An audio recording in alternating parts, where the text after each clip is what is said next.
Мен Халил Дария, Лев Николаевич Толстой атындағы орта мектебінің 8-ші А сынып оқушысымын. Қазіргі таңда өтіп жатқан президент сайлауында үміткер болып табыламын.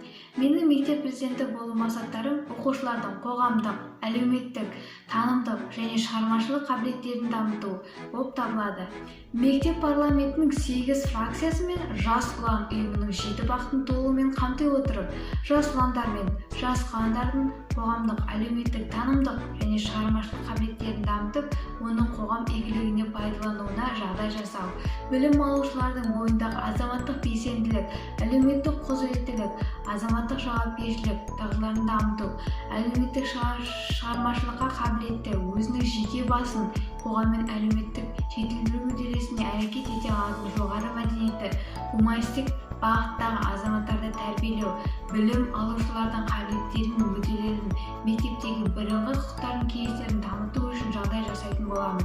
Білім беру ұйымының басқаруға қатысты нақты мүмкіндік беретін боламын.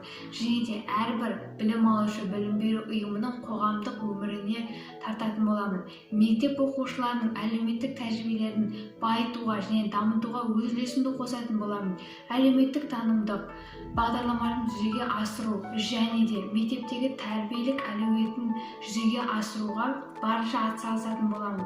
Облыстық, қалалық ұйымдастырылған іс-шараларға оқушылардың кеңінен қатыстыру және де мектеп парламентінің мүшелерінің жұмысын жандандыру менің басты мақсатым болып табылады.